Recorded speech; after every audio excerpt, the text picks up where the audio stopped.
A little bit about CFSI CyberFence, right?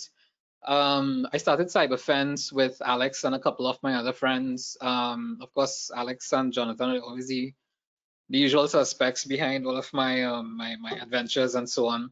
But my dad passed away in 2021, and I thought that this would be a good way to give back, because he was a teacher as well. For those of you all in Trinidad, because we have people from all over the world, he taught at Hillview College, and he taught A-level chemistry, maths, GP. He was brilliant, you know, but he was always helping people and doing stuff for free. So I thought, hey, what better way to kind of honor him by doing this stuff, right? So we have about maybe 9 or 10 episodes, but I'll start taking down some of the older ones as we put newer ones up, because I want to do in the next month, if Alex could bear with me, I want to do about at least 3, right? We want to do one on information stealers, and I want to go more in depth to show you all. We want to have a session to look at information stealers and how ransomware actually gets onto your system, the affiliates, how they work, maybe even go through some stuff on the dark web. If I can, I have to find out about the legal aspects of that.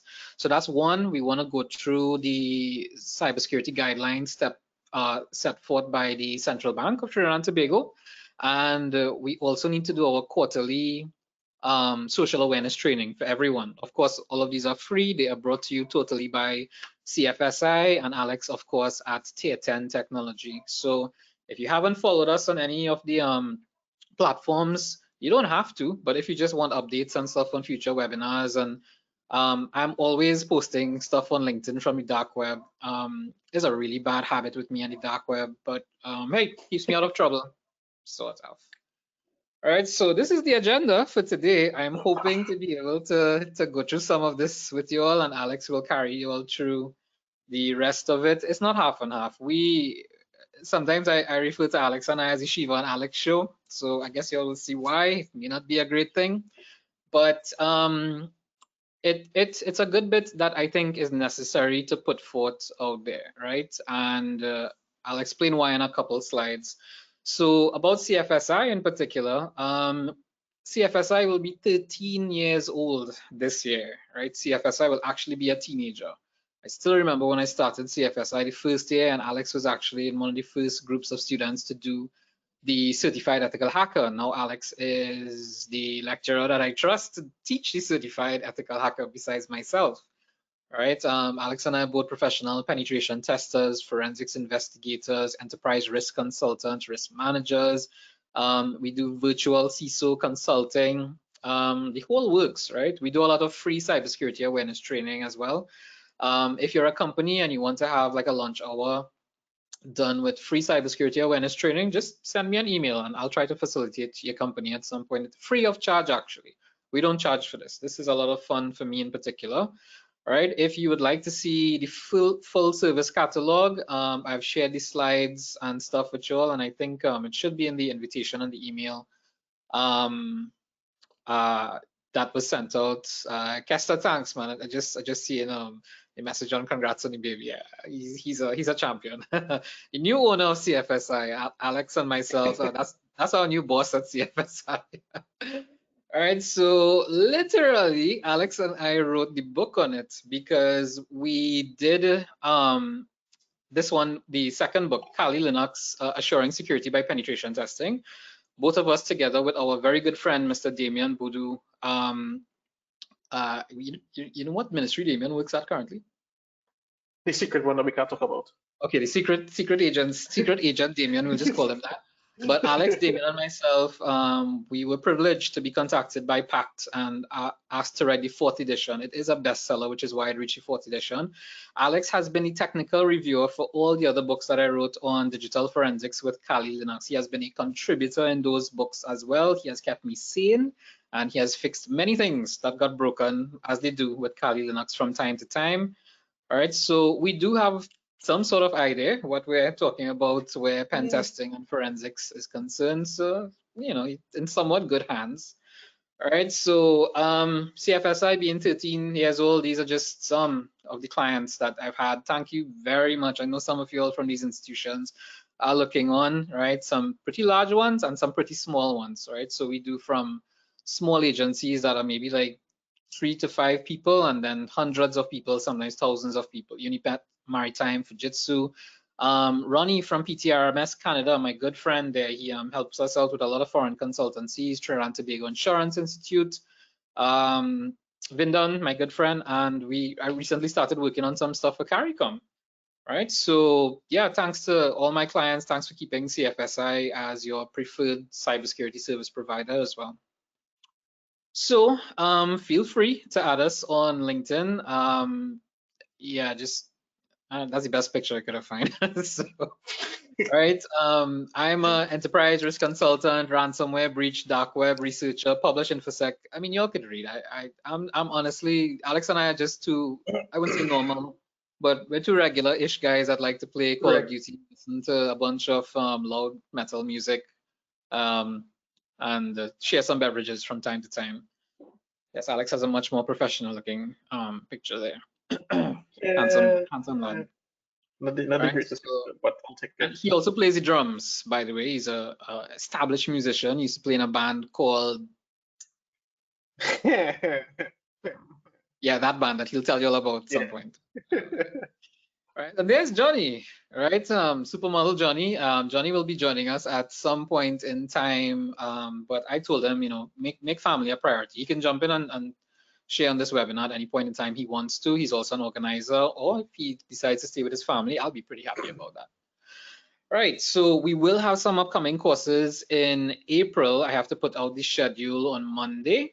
All right, so both of us, Alex and myself, we are the senior lecturers. Johnny is also a senior lecturer at CFSI. Big shout out to Damien and Ricardo, Joel and stuff as well too. All right, so we'll have the advanced cybersecurity course, which is the certified ethical hacker, coupled with the CompTIA pen test and penetration testing with Kali Linux and enterprise vulnerability assessment. That's 4 courses at the price of 1. The cost of it for locals is 4,000 TT, which is like maybe about what 500 US, somewhere around there. And I have a new fundamentals course coming out. We had a fundamentals course previously, which was networking, cybersecurity and networking fundamentals, but I want to carry it a bit further. So I'll be teaching that fundamentals course. Alex will take the advanced course. Mine will be for beginners, anyone who wants to really get into a bit of networking but understand cybersecurity, IT risk, digital forensics. So I want people to be able to take that course and then branch out into whatever you would like to, especially if you're a beginner. We've taught persons as young as 15. We've taught persons also as young as 65. So we are an EC Council accredited training center. If you decide to be certified ethical hacker, we are the only accredited institution throughout the Caribbean, right, to offer this, and we have been doing so for 13 years. And this is pretty much Alex and myself. Yeah, because I'm sure you all have heard about the dark web, and everyone's, oh, don't go on the dark web. I mean, really, you shouldn't. You really shouldn't, right? We know how to protect ourselves on the dark web, but yeah, we you know, we like to live on the edge a little bit, and that is actually one of the reasons for us doing this research, because we have to do a lot of research on the dark web on threat actors, threat vectors, initial access brokers, information stealers, yes, ransomware, everything you could think about that you only read about in articles. We go out there and see it, see people selling it on different forums.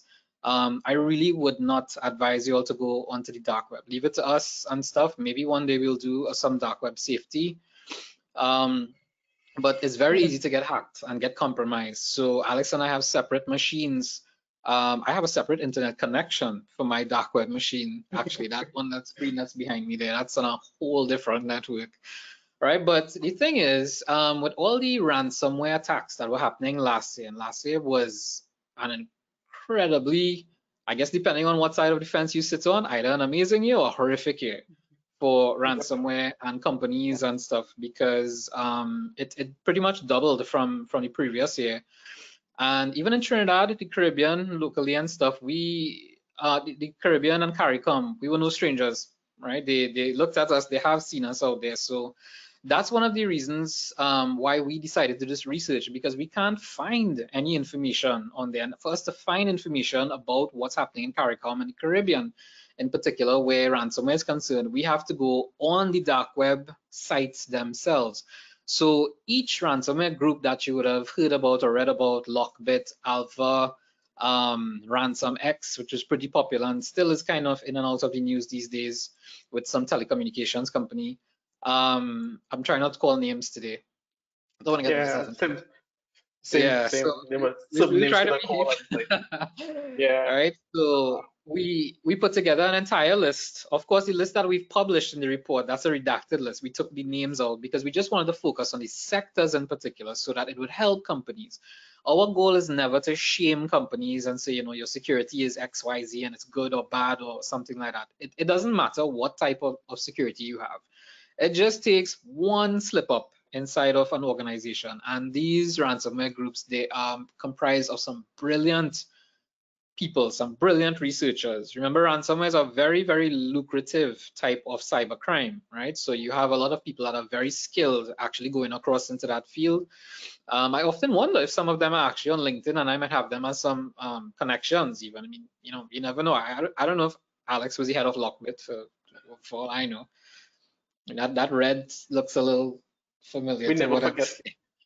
We never forget everything. Never. What is it? Never forgive, never forget something. Never forget. Yep. Never forget. Okay. Yeah. Way back from the days of Anonymous and stuff. But the point in us releasing this information is just to help organizations, especially the report that we put out there. We hope that, you know, organizations could actually see that it really doesn't matter your size and your security, as long as you are making any kind of profit, they know about you, right? So in this case, size may actually matter. It may some, yeah, it does. It does actually. You're right. You're absolutely right, because when you think about it logically too, larger organizations would usually tend to have more money or profits in that cases, right? So if you have higher profits, believe me, those groups have already taken notice. And then there's that issue with people publishing, which they have to, publishing profits and losses and stuff like that. So there's that.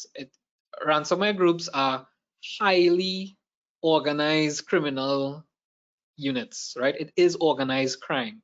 So in the same way that we have an entire enterprise with C-level management and managers and administrators and help desk support, all of these things, vendors, you have these exact things taking place in cybercrime. Some of them actually have call centers if you want support. Yeah, I think Hive in particular, and Lockbit too, but Hive had a pretty amazing help desk actually. Support you have center. A call center. You have issues with your ransomware, you call them 24/7. You have a ticketing system with some of these. All right, so today we want to focus on 3 regions. One is CARICOM and the wider Caribbean, and the other is Canada. So it's kind of like 2, but it's really 3 because CARICOM has some countries that aren't really considered Caribbean, but maybe more Latin American, if I'm not mistaken. So for those of you all who don't know, CARICOM, or the Caribbean Community, it's actually a political and economic union of various states, primarily located in the Caribbean, and they have gotten together at least 15 member states, 5 associate members. So it's not all the Caribbean countries that are out there that are members of CARICOM, because remember, you have others that are, like where Alex is, for example, members of the European Union. That's just Curacao, or there's a couple others as well. The whole ABC includes St. Martin, if I remember correctly. Okay. And some of the French islands as well. I'm trying to remember. What's the B for? Bonnet. So is it Aruba, Bonnet, Curacao? Correct. St. Martin, Seychelles, St. Barb's. Yeah. So a lot of the nice, pretty islands, I guess, with all the pristine blue water, yeah, they might actually belong to the European Union.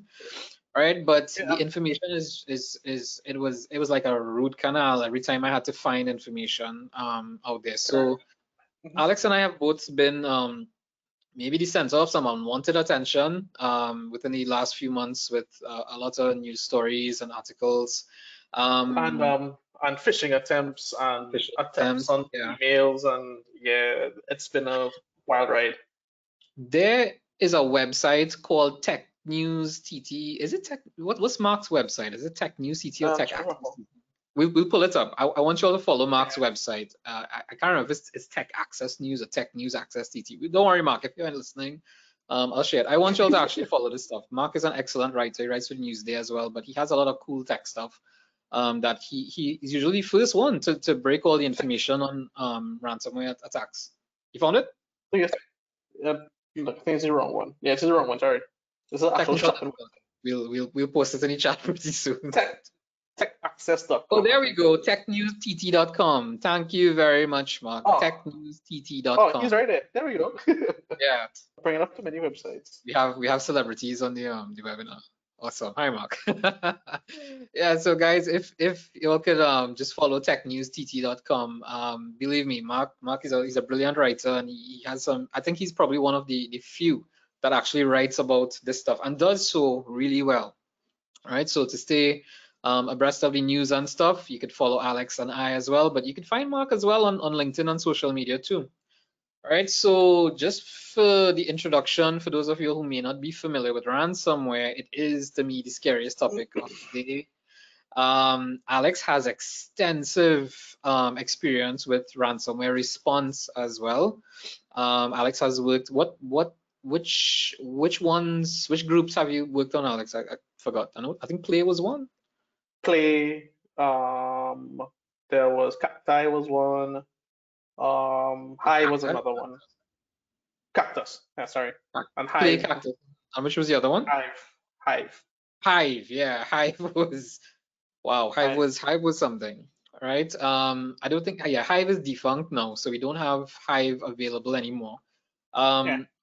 The thing is, whenever you hear that law enforcement takes down a ransomware group, usually it might be the pages for it. Yes, you may see one or two arrests, but these are usually just arrests, right? They still have to go to court and get proof and stuff like that. Yeah. But what I've realized being on the dark web and looking at the characteristics and the behaviors of a lot of the ransomware and stuff, it's just where you move on to other jobs. That's how it would be for us. That's how it is for them. So you would have like this big group like Conti, for example, Conti and Hive, the developers and gang members and stuff. They would have probably just said, okay, well, time is up for that. Let me form something else, and let me go across to something else. So it's usually the same, not always, but a lot of the same players in the game. Yeah, a lot of times what these ransomware is just conversions of previous ransomwares. Correct. That's all it is. These guys move with their source code, they tweak it to accommodate this new requirement, and new version is out under totally, it's like a rebranding thing to avoid taxes. That's it. That's the key word I was trying to look for, the rebranding of it. So even though you're hearing now that Lockbit is, it's this big, huge celebration that, they've commandeered Lockbit and stuff, which is great for the companies, but based on what I've seen on the dark web, Lockbit is already back at it. They are already forming new groups and stuff like that. Lockbit was at version 3. I don't know if there's a version 4, but with some law enforcement agents and myself, we have a joke going about, maybe they would have been out with version 4 by this weekend. So while it's good for the companies that would have been ransomed and their information put out there, right? And that information may not be there anymore, the threat still remains. Ransomware is now a billion-dollar industry, and that is only what we know about. But look at that last line in the slider. That one took me by surprise when I found out just recently, as in sometime mid last year or something, that the first ransomware was seen in 1989. I'm very sure for some of you all there, this is before you were born, probably. All right. But yeah, because I'm trying to think, I didn't have internet access till maybe 90, 95, 96 or something. So that would have actually been ransomware on a disk. But let me just give you all a bit of background on that story. So I think it was a researcher who had some research on AIDS or something like that, and he puts a virus, ironically, on diskettes and was actually sending it out and encrypting files and stuff like that when people would load it. When I say a disk, I mean a floppy disk back in the day, right? Not CD or USB or anything like that. And that was the start of ransomware as we know it. I started pursuing ransomware seriously in 2014 and 2015 when I did my master's. We got an assignment to look into the WannaCry ransomware, and I read about this. I researched it a lot because it was brand new to me, and I thought to myself, this will never take off. No one is ever going to use ransomware. It's too stupid. How could people possibly get caught with ransomware? It's the dumbest thing ever. And I think back then people were asking for like 200 US as the ransom, 200 1 US. Bitcoin. Yeah, which was like 1 Bitcoin back in the day. 1 Bitcoin, I think I checked last night, was like 50 or 51,000 US, right? And Mhm. ransoms now are ridiculous. They usually start from anywhere from $20,000 up to millions of US dollars, depending on the size of the company, right? So, well, that certainly schooled me. Yep. And Yep. Depends on how big you are now. I literally, Yep. right? So this site, I've put the sources of all the images, right? I believe in giving credit where it's due. Chainalysis is, they have some really good statistics for 2019 and 2023, but look at that. Look at 2023. It is now $1.1 billion, right? That was the amount, the known amount, right? That was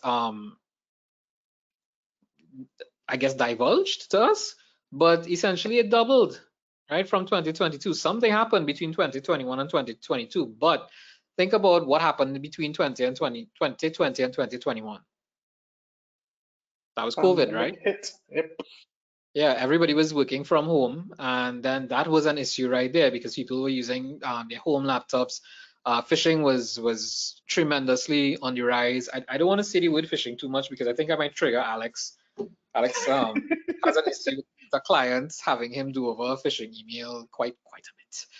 So 31 time. all right, I don't want to call the number, but 31 time. look at the start there, 2019. That to me that was still so impressive in 2019. I still was at that point where I was like, how is this happening? How is this bypassing? But we'll have a follow-up webinar on ransomware and information stealers and let y'all know. Actually, in some of the slides today, I will show you how easy it is to find information on data leaks and stuff. So yes, you have all of this stuff being paid there. And every time you hear about a company being exploited and leaked, it's because they didn't pay. Maybe they didn't have the funds to pay, right? But imagine the companies that do pay, right? Because in some cases, you have data that you just cannot lose. And that happens especially in the health sector. Now, 1 ounce of respect that I had for Lockbit is that they made it very clear that none of their affiliates are to use their ransomware on the health sector, right? So that, I mean, I guess it was Which is something noble. interesting, right? Yeah, it's Yeah, interesting because you don't usually see that level of, I don't know, gentlemanry, chivalry chivalry. Yeah, ransomware from these chivalry. people. You don't hear about chivalry in this industry. And people have died, right? I was very much affected personally, where it could have went totally haywire for us the night of October 9th. That is the night when TSTT got hit and servers went down, because that is the night that my wife went into labor. And we couldn't call the doctors. We went to the hospital. The phones were down, systems were down. Thankfully, we were able to just sort things out eventually, and it did not turn out a worst case scenario. But it could have been far worse for us.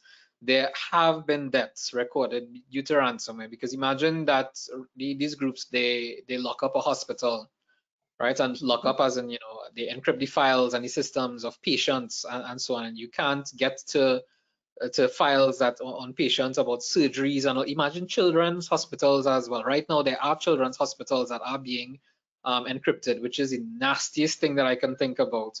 Right, so there have been recorded deaths out there. Ransomware is something serious. Yes, it might sound, like nice and exciting and stuff, but remember, well, not remember, but what I have seen on every site that I have visited, I've visited over, I think, 138 ransomware groups and sites in the last 5 months.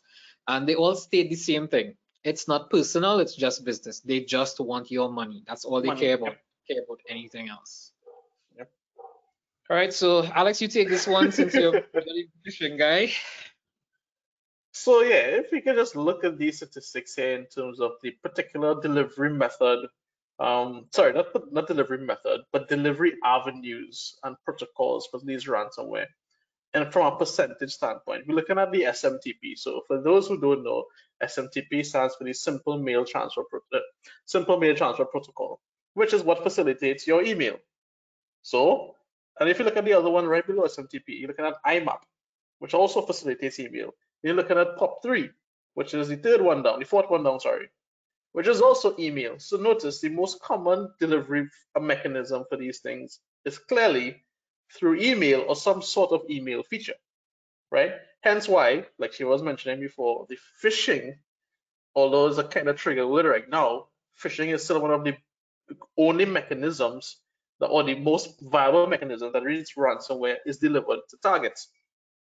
Other phishing, or sorry, not phishing, but other ransomware groups usually use some sort of exploitation or other means of gaining access to deploy the ransomware, like the VMware thing that was what, 2 weeks ago? I think VMware was 2 weeks ago. They had a Fortinet one that was also about 2 weeks ago.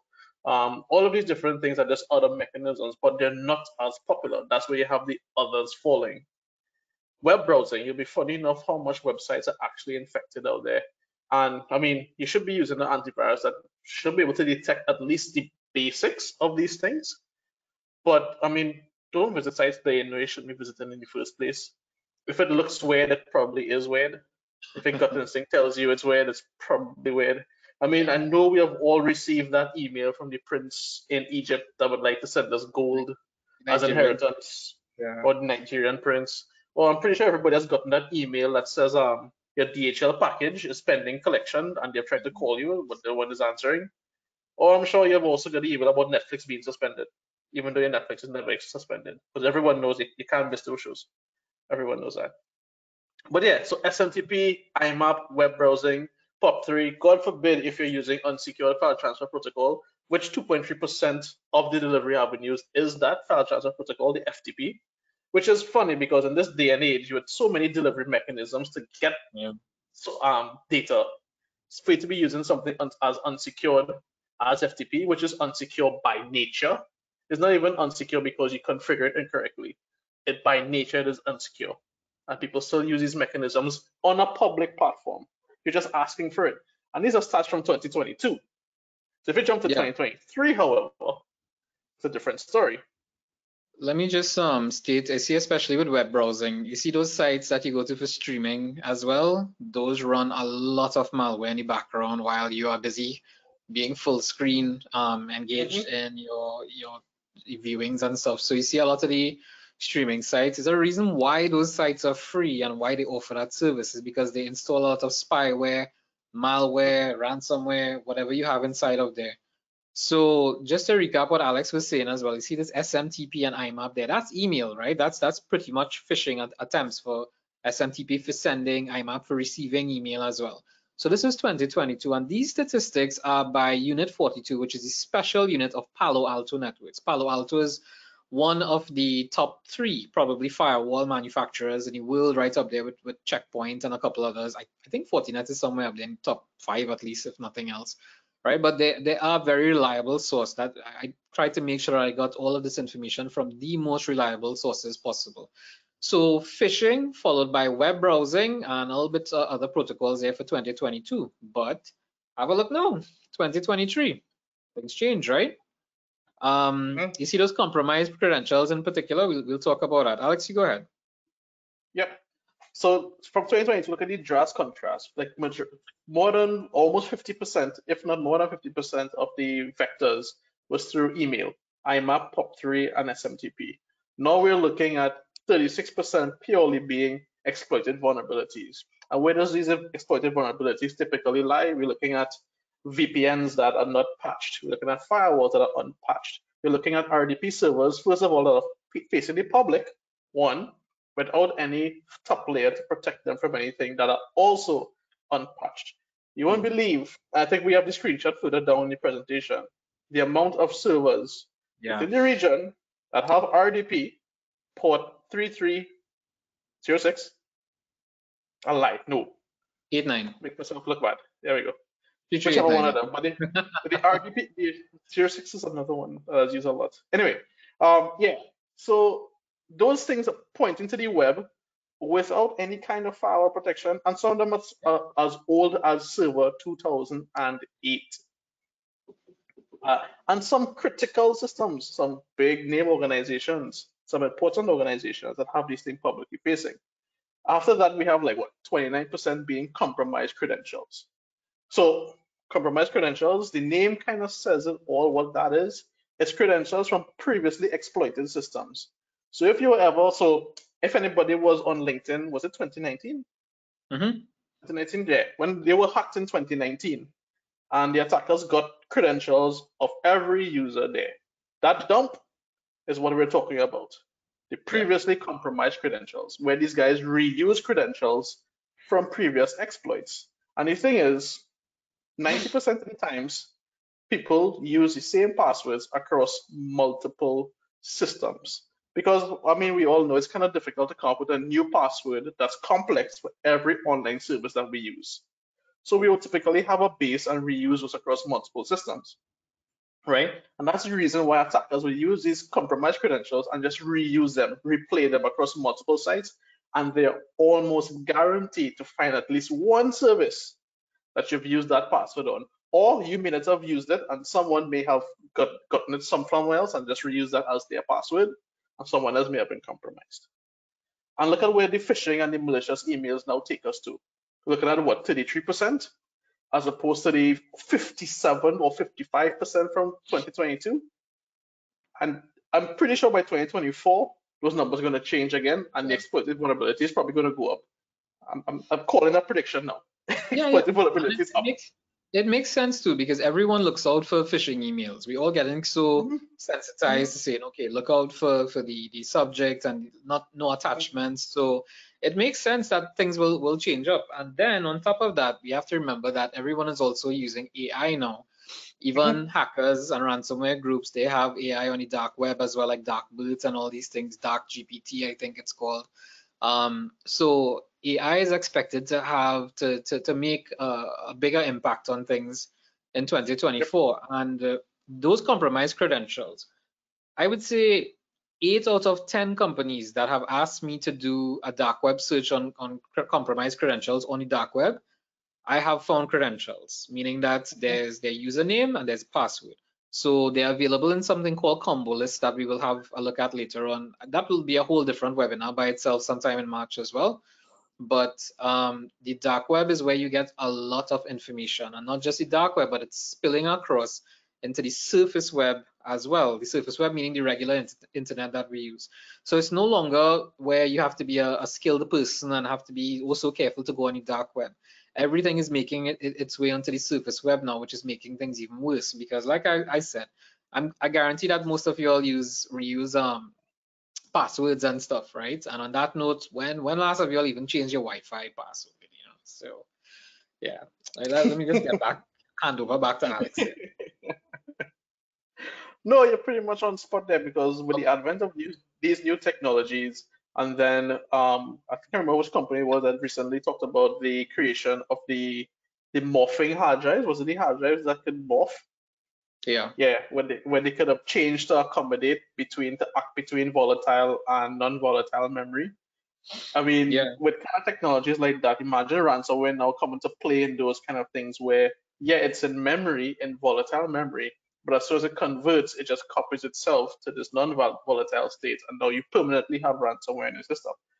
I mean, the future is pretty, it can be, the outlook could be pretty dark. Yeah. I don't want to say grim, but you know what? Yeah, it's grim. Right? For all the cybersecurity professionals out there, brace yourselves, right? Oh, as Shivam was saying, and hey Shivam, how you doing, man? Y'all might know Shivam Tilak Singh. He's always out on the news and TikToks and Instagram and stuff. He's a cyber celebrity as well. Shivam was saying also torrents, right? People still download a lot of torrents, not necessarily for movies and stuff, but games and software. From what I was reading, you see cracked software and pirated software, that itself is what is actually becoming one of the #1 ways for spreading malware too, right? So, and talking about cracked software, if you use cracked operating systems, you're in some trouble. I know that operating systems, the licenses in particular, they get a bit expensive, but I'm not saying you all have to. I'm not endorsing them or anything, but Alex and I have bought some keys from it's productkeys.com. I believe that we usually go to, right? Because they usually buy in bulk from vendors and then resell cheap. So I think like Windows 10, Windows 11 is something like 15 US. 10 or 15, yeah.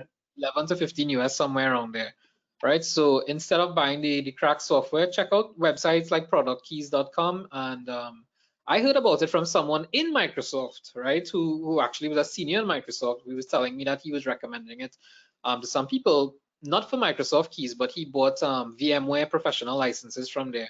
And I was like, okay, if this guy uses it, I'll try it out. And it works well. I've done inspection with stuff and never really had the cause to do anything. But Same. in terms of vulnerabilities, right, Windows is not necessarily, I'm gonna get cussed from Alex, but it's not necessarily the worst operating system out there. But is that you have so many people using Windows. That is one of the reasons why you have it's constantly attacked as well. But yeah, Microsoft will lapse a little bit, and they have Patch Tuesdays where they patch, like, maybe thousands of vulnerabilities in the past. Yeah. But Alex and I, we are fans of different versions of Unix and Linux and stuff like that. If you have an Android phone, that is pretty much a flavor of Linux that's somewhere inside of there. Right? If you use things like Microsoft, Windows 7, Windows 8, Server 2000, Windows XP. 12, man, Windows XP was so nice. That was my favorite operating system. But yeah, no longer anymore. But if you see those versions you see in there, Server 2008 and 2012 and stuff, if your companies use them, please do something about it urgently. We know that sometimes you have applications that may have cost millions of dollars to build, and they unfortunately run on an older 2008 or 2012 or Windows 7 machine. But as Alex would say, that is actually asking for trouble with attack, right? I'm looking at you, AS400. I'm looking at you. The AS400. I'm looking at you, AS400. PTSD system. Anybody who's in the insurance industry or the banking will probably hear that name already.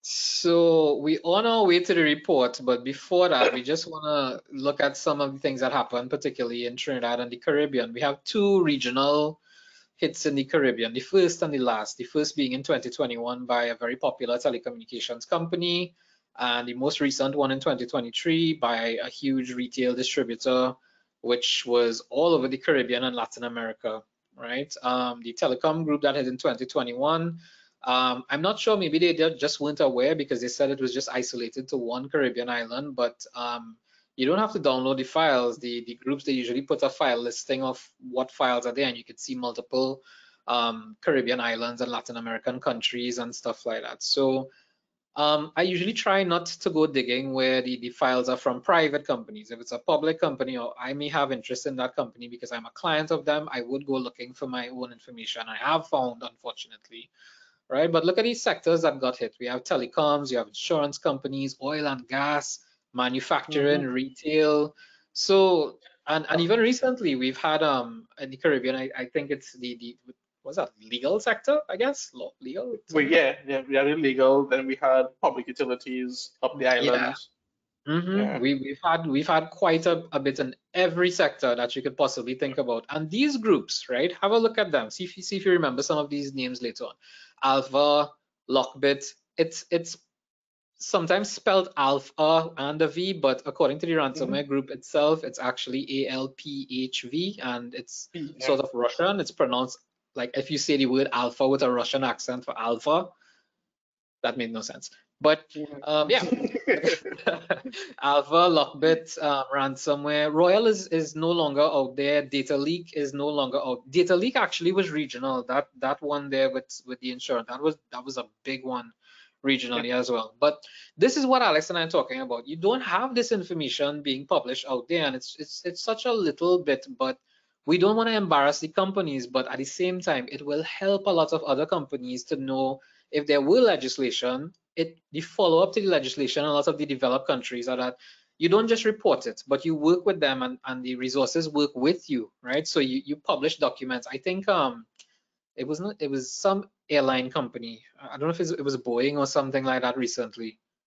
And one of them, I can't remember, a huge airline company, and they worked with Boeing was in October. Yeah, I think it was Boeing and CISO. They worked together, the critical cybersecurity infrastructure secret agency or whatever of the US, cybersecurity infrastructures security agency, I'm not sure. It's called CISA, right? So CISA worked with Boeing and they put out this really nice response guide into how it was handled, what was done after, and the follow-up to prevent further attacks. Because in the Telecom Ransomware 2023, what I learned recently by in the Joint Select Committee meeting is that that was not the first time that they were hit by ransomware. They were hit by ransomware 1 year before. And I was here busy on all these interviews and articles saying that, this particular company, they should be careful because they could get hit again. Ransomware companies, once one is aware, all the others are aware. Turns out that could have actually been one of the reasons why they were hit before as well too. All right, so with Lockbit in particular, right? Lockbit hits sector manufacturing and stuff there. Lockbit was out of control last year, right? They listed 1,000 victims. That's not the actual count. Those are victims that refuse to pay, and that's what our research is based on. It's not about hearsay. It's not about what was published in the press, but it was what is published on the dark web. So we went solely with facts, right? Because I'm not about to call every company and say, ask, did you get hit by ransomware? Right? So we went on to the dark web groups, the ransomware groups themselves on the dark web. We found the victims and the names. Of course, we would have missed some because it's very difficult by just a company name to go and figure out where this company resides and is located. That was really, really difficult for us. So the figures in and the items in the report, it is best efforts that you get from us, because we know that we didn't get all, but we tried our best to put that information forward to you. So you can follow me on LinkedIn and stuff. I post stuff quite regularly, a little too much at some weird hours of the morning when I'm mixing baby formula and stuff like that. Baby in one hand, ransomware post to the next. So it didn't stop. Look at what happened in January. Look who's at the top. Alone. Yep. Right, Lockbit alone, 60 something, what, 61? Yeah.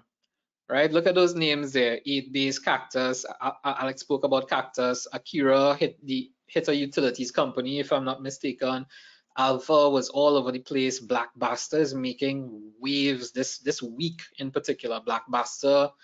You see, right now all the focus apparently is on Lockbit, and everybody else apparently just forgot what's happening in ransomware. But Friday or Saturday, maybe even Monday, I'll post what's happening, because I usually post this for the month, right? So I'll post this for February as well, for us to see what's actually happening inside of there. But it did not slow down. Some of them may have slowed down, but in February it's even worse so far. I guarantee you, from what I've seen for February, it is a lot worse, right? So Lockbit has, it's been making the news. Lockbit has hit, I would say, like nearly everybody you could think about. The reason why is, and what we'll discuss too, is something called ransomware as a service. Anybody could have gone on the Lockbit dark website, clicked on the affiliate link, read through a bunch of rules, and signed up to be a Lockbit affiliate, meaning that you sign up with them. So Alex has this company called Tier 10 Technology. I could tell them, okay, I'm affiliated with Tier 10 and I work for Tier 10. I have administrator credentials in Tier 10, right? So I have access to his stuff. So I could go on Lockbit, become an affiliate, let them know what I have, and they will give me a version of their ransomware in their Lockbit portal. This portal is amazing. It's one of the most organized dashboards I've ever seen in my life. It's really impressive. Yeah, it's way more organized than AWS, Azure, and Google. Yeah, and we all know how organized those are. It was almost like that movie with Tom Cruise, Minority Report, where his hands were going all over the place. So instead of the hands going over, your mouse will just click to put together this component with that and the other. It really is impressive. But obviously, they would have millions of dollars to spend behind it on research that they would have unfortunately gotten from people who paid ransoms. So you go onto that affiliate site, you choose, or maybe they might tell you, well, maybe you use Lockbit Green, Lockbit Black, Lockbit version 3, use this encryptor and stuff, and we'll just take about 20% from you, right? If you need help, it could go up to 30%, it could go up to 50% if you need help with negotiations. So imagine a company they ask for a ransom of $1 million US, right? And anybody goes onto the dark web, goes onto the affiliate site, reads through the rules and stuff.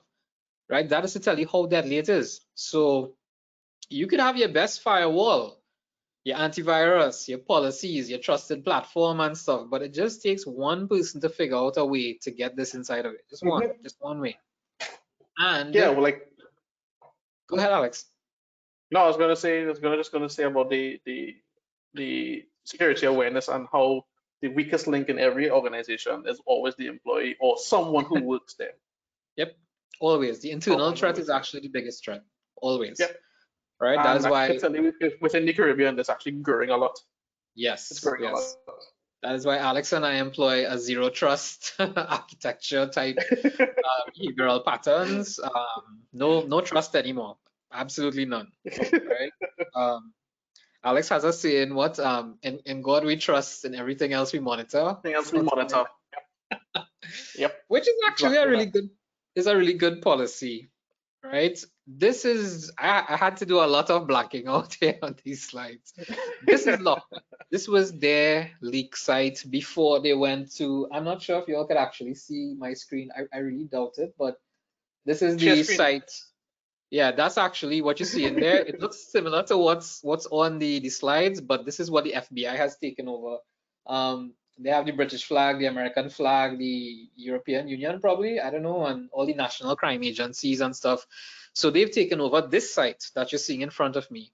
One of a Trinidadian company, a big Trinidadian company, is actually listed inside of there, but I made sure, my God, I hope I did, made sure that I blocked it off. Yeah, I did. Okay, great. Right, so you can't really see what's happening in there. But look at this one here, for example, 2.2 terabytes of information on products published. How, my goodness, how does a company not notice 2.2 terabytes of information have been stolen or exfiltrated, right? With a popular local one in Trinidad, we hear about 6 gigabytes of information. But to me, that is just as bad as the 2 terabytes, and I'll tell you all why.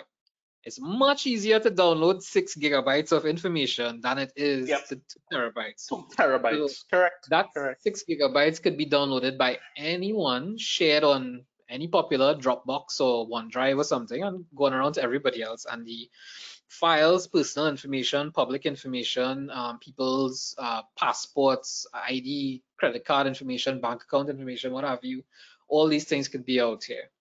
Right, so oh yeah, I took this actually from Mark's website, which was technewstt.com. So y'all could probably go there and see what sites they have there. I'm not. What other people don't recognize is that a lot of these gangs and these ransomware groups, when you hear about these attacks, it's never an overnight thing. It is never they compromise you today and tomorrow you have ransomware. It's never that. It's always they've been there, sometimes for months, sometimes for years. Yep. I have done incident responses where when we did the investigation, we did recognize that they did have access since the early parts of the year, and then just before Christmas, they launched their ransomware. That is how these guys operate. So when you see this, and in that period of time, they would be monitoring everything and capturing as much as they can, including monitoring behavior. Like they want to see how you write emails. They will want to see what type of font you would use, how often you send emails. All of these things comes into play, and then they'll try to capture things like, well, what kind of data do you usually share in these emails? Because you'll be surprised how much large organizations share important information, such as invoices, internally to each other. I mean, yeah, it's internally, but it has signatures on it, it has account numbers on it, it has company stamps on it. All of these things are being exfiltrated by these guys. You'd be surprised how much it is.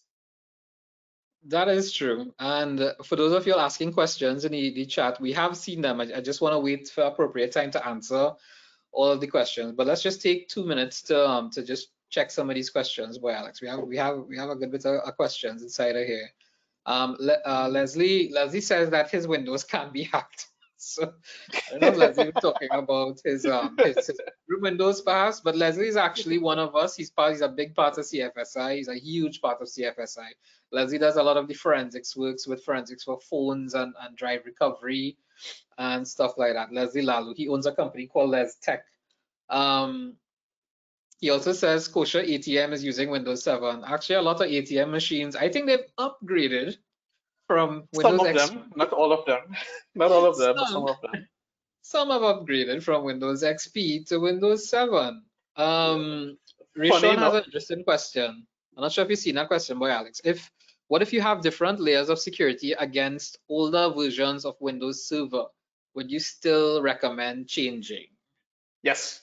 The Yes, I do. baseline recommendation is always replace it. Baseline Always. recommendation. It's Even, only in. Go go ahead. ahead. Oh, sorry. Okay, I'll Okay. go ahead. Yeah, yeah. Oh, yeah, you go ahead. You go ahead. Yeah, basically, the baseline recommendation is always replace all hardware, all software, as much as you can. Yeah, In conditional scenarios where it's a scenario where you cannot replace it, be it they no longer make the components anymore, or the cost of replacing outweighs the cost of just putting a layer of defense around it and monitoring it. That's the only exception. And it depends on the layers of protection you apply as well. So yeah. we're looking at, so those who want to understand, who doesn't know the definition of what he's talking about, there's something called defense in depth, where you apply multiple layers of protection. Now, this doesn't apply just to old systems. It applies to everything, your whole network in general. But defense in depth basically means just applying multiple layers to protect an asset or protect a network. So in his case, guessing they may have put a separate VLAN, they may put like network monitoring tools specifically just for that, change the IP address scheme just for there, all of that. That's all fine and good, but the baseline recommendation, always replace. Always, always. Upgrade and Always, replace. always. Always. Unfortunately, that's the way it has to go nowadays. Yeah. It almost is no compromise.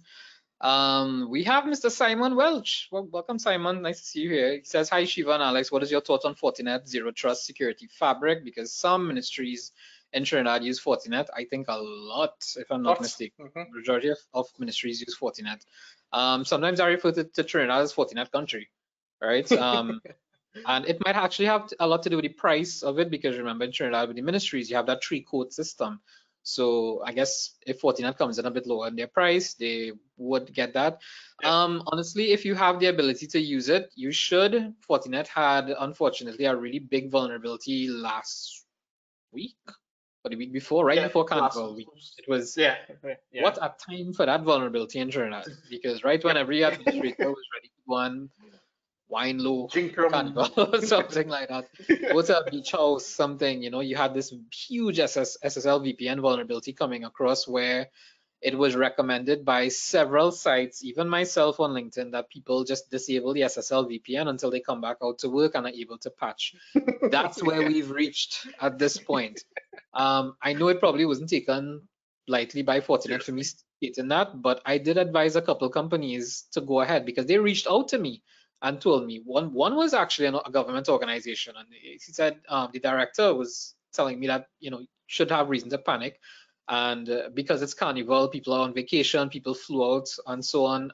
They wouldn't be able to patch until maybe the following Wednesday. So this happened Friday, and the following Wednesday or Thursday. So I said, you know what, by all means, go ahead. If your staff could work like that. Not everyone could have done that if they had payments and stuff too, and it was critical. But that's where we reached. That's actually where we reach in cybersecurity. Just to add to that whole thing, I know one of the reasons I guess he would ask that, Simon would have asked that, is like Fortinet is known for like having a lot more of the attacks compared to the other manufacturers like Yeah. Checkpoint and Palo Alto and all these guys. The main reason these things happen in any industry, forgetting if it's Fortinet or any of the other manufacturers, that people don't do one of the most basic things. And I'm going to quote one of our good friends who's actually does a lot of work and supports us in the Fortinet space. He says a lot of times is that these organizations don't do the basic thing of just changing default configurations. Yeah. That's the most basic of basics. And what those basics are, the first thing is you don't remove the any rule in any firewall. Yeah. Why would you leave that? Honestly, why would you leave the any rule? You don't leave And that. not only that, but they leave the default ports that it came And the with, right? default There's a ports, the default port port number credentials. that Yeah. Alex and I know by heart, that if we wanted to search for every almost Fortinet firewall in the Caribbean, we know exactly what port number to scan for. We will get a list of hundreds of, all right, close to 100, maybe hundreds, who knows by now. We'll do that on another webinar. right? And not only that, but the default passwords that it comes with. And this might also be because of the fact that organizations may not have the budget to train staff, because if let's say that you buy a firewall, you have special certification and training for that firewall, not just for Fortinet, but anyone. And I read an article today on today's Newsday, I think it was, that said that Ministry of Digital Transformation, they said that it's hard to find and retain cybersecurity professionals, especially when you have budget cuts. And it is true, because people are working on salaries from 2013 actually, and expected to pass all of these very expensive examinations, have the experience. You are obviously going to lose these people when they get enough experience, right? Not only that, but because of the economy, you have brain drain. So it's a lot to go, right, guys? We'll come back to the questions very soon. We press for time. But Lockbit, as we were saying just now there, and yeah, the name of the company is right there because that's where the link was pointing to. Thank you for that, Onika. I feel like Captain Obvious now. But ransomware as a service, this is the affiliate program that we were talking about. So instead of the ransomware company doing all the work, they have their affiliates going out, doing all the work for them, and they get a cut of between 20 to 50% maybe, right? Look at these are the top groups out there: Lockbit, Club, Alpha. Alpha uses the Black Cat ransomware. The Alpha admins are really mean though. They started laughing at all the Lockbit admins yesterday when dark web people reached out to them to find out, well, do you have any advice for people on Lockbit? Because last December or November, law enforcement took down Alpha's leak site as well. They were back up in about a couple of weeks, right? So that's why I'm not posting too much about Lockbit just yet, because I'm just waiting to see if the same thing will happen, right? But the Alpha members, they were really making fun of the Lockbit members online. And this is how it works actually. You have a ransomware as a service affiliate. You could go to an access broker and they could sell you stuff. So this is where the information stealers come out. There's a type of information stealer named Red Stripe. Red Stripe is heavy in the Caribbean. I think 9 out of 10 organizations infected with Red Stripe at the moment, whether you know it or like it or not. So you could buy this thing for like 200 US for a month. You could become an access broker and sell it to ransomware affiliates who would just become ransomware operators and say, okay, so back to the story with Alex and myself, right? Let's say that I am a ransomware as a service affiliate with Lockbit. I go to an access broker and I said, hey, I'd like to have access to tier 10 technology. And they said, okay, give us 2 weeks or subscribe for a month and we'll get it for you. And then eventually you become your own a ransomware operator. You contact a ransomware operator. It is literally that easy. It's even easier now because there's an app that a lot of you all might know, Telegram, the Telegram Messenger app. If you know where to look on Telegram, and please don't do this, I guarantee you're going to download ransomware or a virus or something, or lose your contacts and your pictures and stuff like this. But as a researchers, we know this stuff. I think I have a screenshot of it somewhere, but it happens, right? So this is something that I found just yesterday because I was looking for, complete stats on ransomware. So look at the sectors that got hit, right? You have some really high counts there, right? So manufacturing, look at who hit manufacturing: Lockbit, Alpha. Technology, Lockbit, Alpha. Healthcare, Lockbit, Alpha.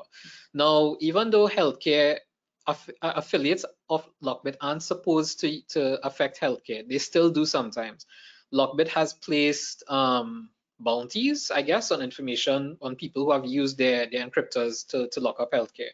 But Lockbits and Alpha are right across the board in every sector that you could possibly think about there, right? So which brings us to the report that we just want to go through in a couple seconds, because these are the names that we have to pay close attention to in 2024. So I thought, because from what I'm seeing in January and February, and I'll publish the February report by the end of the month, or at least by the 1st of March, very soon, you're going to start seeing a lot of different names. But things like Medusa, Royal is no longer functional, 8base and Akira and stuff. Akira is not even in this. Oh yeah, it is up here actually. Sorry, my mistake. Play, Lockbit, look at that count. Lockbit hit over Lockbit published over 1,000 company names last year. Over 1,000. And my thing is, for every one that you hear about, there's probably like 5 or 10 that you do not hear about, meaning that they would have probably paid or negotiated something, right? So we want to just skip across to the report quickly and spend about 10 or 15 minutes just going through the report. So those of you all who don't have the report, if you check in the handout section of the GoToWebinar, you will see it there for download. The link is in the slides as well. The slides are there for download as well. We have shared everything that we could with you all. Right, this is Alex cool logo. I'm not going to say what it looks like. So we'll just go. Right. Alex was responsible for the name of it, which was called the Ransomware Roundhouse. Alex, would you like to explain why you chose this Ransomware Roundhouse name? Because it was a bunch of roundhouse kicks just flying end of last year. It Alex was, I mean, we had, that we know of within the Caribbean, we had more than 12 breaches that we could talk about. There are more breaches that I'm aware of that have not been publicized and that have not been published on any of these websites, but I have been incident response to them. It's literally been like a Chuck Norris kick every month. Chuck Norris, that is it, right? Yeah. I'm really surprised there isn't a Chuck Norris ransomware yet, right? Ransomware groups, if you're listening, please don't. I'm just kidding. I'm just kidding. Right now, I have to explain something that Alex and I, we only publish we only wrote about the attacks that were published on dark web sites, not what we would have read about in press releases. We had to see it for ourselves, and these are still alleged, because even if we did decide to download petabytes of leaked information, I still can't go ahead and verify that this was legitimate, you know? So this was best effort, like I said. It's not like we could call up the victims and be like, hey, does this person still work by you guys? Does this file look familiar to you? Exactly. Right. We have contact information there as well in case you want to get through to us. The YouTube channel, you could just go on YouTube and look for CFSI CyberFence. That's where this will be uploaded to. That's where we upload all of the webinars, and we hope to keep doing so. All right, so let me just go through the introduction, and Alex will go through the 2 pages with some stats, and then we'll get back to the slides shortly. All right, so it really was a tough year for security professionals, because as we saw by Chainalysis, in 2023, the ransoms paid $1.1 billion, right? So as I have here, there were far more data leaks by ransomware groups in 2023 than in previous years, which suggests that companies were not paying the ransom. It suggests that companies were not paying the ransoms demanded for whatever reasons, be it legal, financial, or moral. However, according to the researchers at Chainalysis.com, the amount paid in 2023 amounted to a staggering $1.1 billion. Because I, myself, and Alex, the amount of leaks that we saw being published, we thought, okay, well, people have just decided to not pay, and maybe this could be a trend to send a message to ransomware groups. There was a call by a very popular business person, Mr. Sabga, who said that, you know, companies, there should be a law stating that companies should not pay ransoms. And it's double-sided, because I think in a state in Florida, they've done this, and it has showed that it's had no effect. And things actually got worse, because the employees of the company started being targeted. Companies started having to do illegal things to be able to pay and get back their data and stuff. So there's a lot of discussion that has to be had on that in particular, right? You have a lot newer groups coming up. You have groups coming up every week, but it's not to say that they are brand new.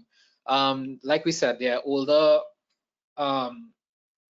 Members, you could say, of older groups and defunct groups that are joining newer groups or starting their own groups and stuff right now. Right, and yeah, this is why we decided to, because there's usually little or no information on these attacks. So this is why we decided to publish this report in particular. If anyone wants to reproduce and reference this material, please feel free, go ahead. If you would just like to reference us and tag us on LinkedIn and stuff, maybe that's fine, right? But other than that, please go ahead. For anyone that has corrections, modifications, additions that you would like added, go ahead. So the report, it just details the industries of the countries within CARICOM and wider Caribbean islands. And we tried to do something with Canada to show you all that, you know, we should take this seriously, because it's not the smaller groups that are hitting the Caribbean. When you look at the groups that have hit Canada as well, it's some very large groups that we talk about. What's not in the report, we didn't put any institution, company names and stuff like that. We tried to just let you all just show some statistics. That's it, right? We do have a list of, you know, all who hit and what and where the link is and stuff like that. But I don't think that should be legal to just give out there. If the companies want to do it, it's fine. But that's irresponsible on our part, right? Because we don't know who might use that information against companies, and we wouldn't like that to happen to us. So yeah. All right. So yeah, I'll let Alex take it from here for a couple of these pages. Yep. So basically, the next few pages in this entire report basically highlight the rounding out of 2023, where we did some comparisons between all of 2023 and then 2022 in respect to the Caribbean region. So like the opening line just says, we learned basically that no one was safe. No one. The size of the organization didn't matter. The industry you operated in, the island you were based in, it no longer mattered at that point because the gangs were after you. It seemed like no one learned from anybody else in terms of how they were compromised. And maybe that gives justification into why we should highlight, bring in some sort of measure into reporting these things. Because if these things aren't reporting, then no one can learn lessons from what occurred to you. And the more we can share some of this information, the more people can protect themselves. More organizations protect their data, customers aren't becoming victims, and all of these different things. So what we're looking at is, just scroll down a little bit there, Shiva. Sure. In 2023, I mean, just look at the spread of bubbles that we're looking at. We're looking at Belize, Bahamas, Jamaica, Haiti, Dominican Republic, Puerto Rico, Dominica itself, Martinique, Trinidad and Tobago. Almost all the major islands that people usually hear about in general is what getting hit, and even the smaller ones as well. We talk about Aruba and Curacao as well. They were hit pretty hard, and it's amazing that if you show the map in 2022, which is the page over, it's significantly less. It's just this little group. 1, 2, 3, 4, 5, 7, compared to a lot more in 2023. Yeah, and this is just the islands that were published. Like I said before, there are islands that I have worked on that they aren't published, but I know they were hit with ransomware. Even Haiti. Even a country, I mean, most people look down on Haiti, but Haiti, the northern part of anybody has never been to Haiti. The northern part of Haiti is actually very nice. It's called Cap Haitian. It's very nice. All the cruise ships dock there. All the cruise ships. But yeah, even these countries are being hit by ransomware. And I think it's on the order of 32 reported attacks. If you look at the table on the next page, shows the number of hits per island reported. Yeah. So Dominica being 6, Puerto Rico being 6, Trinidad and Tobago being 4. This is just 2023 we're talking about alone. Jamaica 3. Even a country like Antigua and Barbuda having attacks. Aruba, Belize, Guyana, Haiti. It was, I mean, the only way to put it is really a roundhouse. It was really a roundhouse in 2023. Someone messaged me to ask me, you know, that they kind of surprised about its statistic for Guyana, seeing, you know, all the progress that Guyana is making. But what I was trying to explain to them is that this is just all that was published that we know about, right? Obviously, there would have been things that we missed, but this was all that we know about so far, right? The more that Guyana is in the news, unfortunately, it is going to hit them, you know, a bit more as time comes. So hopefully they put things in place now. And the Joint Select Committee meeting that was happening this week with the telecoms organization that was hit recently as well. The ex-CEO, she stated that in a report from the Trinidad and Tobago CSIRT, right, the Computer Security Incident Response Team, she got information that there were a total of 55 reported incidents in between 2022 and 2023, right? So like I said, these are just the ones that we know about that were published on the different sites. So it's not to say that we could give you exact figures. No one will know the exact figures about, you know, who paid and who didn't pay, because you have a lot of companies that will not want this information getting out there at all. All right, so this was a nice chart that Alex put together here too as well. Yeah, so this basically, Yeah, so this one is more the industries specifically. So we're looking at critical infrastructure, finance, government, hospitality, the traditional industries that we are used to. And you can see critical utilities, unfortunately, being one of the higher targeted victims out there. In case you want to know what critical utilities are, you're looking at water and sewage treatment, you're looking at power utilities, you're looking at telecommunications, technically fall under there as well, but on a national level. Looking at any of these things that provide critical infrastructure that basically ensure life in a country and Yeah. ensure health. So even things like transportation, which transport goods and food to get to people, technically will fall under that. Banking, in some instances, will technically fall under these things as well. I mean, it's broken out on those. So most people would look at critical infrastructure as those utilities, but this is the kind of things we're looking at. It's kind Mm-hmm. of like alarming to see that now an industry that typically was considered less of a target because of the nature of it, meaning critical infrastructure, that they're becoming more of a victim now in these circumstances. And I think, we need to talk about, have discussions about the type of technology, because we have this something called operational technology. And Alex Mhm. actually is one of the very few people in the entire Caribbean to work on OT and operational technology. And that's what you have in the critical utilities infrastructure, because these are things that are required to operate plants and machinery and stuff. They might not actually be fully computers as we know them, but they either computerized or they connected to the internet. Hopefully not, but sometimes they are, and we do find them Mhm. online, right? So there are Oh yeah. different types of technology that we have to have discussions around these days, right? So we also try to do a bit on Canada as well. And look, again, right? Lockbit was everywhere. Canada did not, escape, right? So we had Lockbit and Medusa, a couple of the others. Again, this number might look a little low, but it's actually a lot higher than this. Again, this is just what would have been reported on some of the sites that we looked at. So these are just some of the ransomware groups out there. These are not all of the Yep. ransomware groups at all. Yep. I do not know all of the ransomware groups because, like I said, every week and every month you have a new ransomware group coming out. It's almost like a fad or a trend or something Yeah. like that, right? So we have some statistics back at the slide, so I'll head back to there in a bit. But I just wanted to just explain a little bit about the CARICOM and Caribbean, because like we said here, not all islands in the Caribbean fall under CARICOM, because look at Belize and stuff inside of there, right? So you have non-traditional, I guess you could say, countries being part of CARICOM, but it was political and economical for CARICOM. But that's why we try to focus on CARICOM and the Mhm. Caribbean. And CARICOM itself, the organization, they were hit, if I'm not mistaken. I think the website itself Yeah. was hit. I don't think it was Cari- ransomware. The website was CARICOM or defaced, UN? Was it the CARICOM or the right? UN? I remember.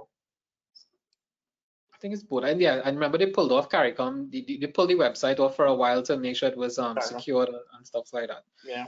Right, so we have some now. I put possibly inactive because Blackbuster was not very active, but my goodness, they are very active right now. So by the end of the first quarter, Alex and I will do an update.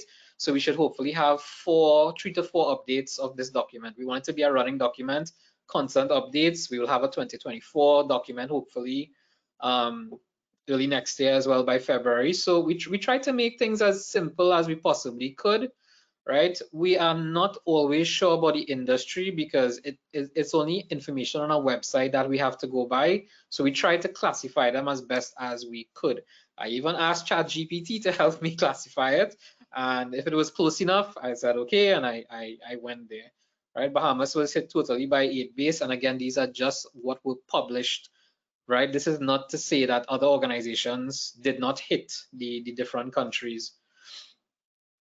Right, Haiti, Jamaica was hit pretty hard. Jamaica and Trinidad were hit pretty hard. All right, so let's jump back across here to the slides for a second. So we have pretty much the same thing, just with prettier colors, right? We have some groups that I don't hear about too much, like Karakurt. I think Karakurt Ransom was House. defunct. Yeah, Ransom House still actually out and about sometimes.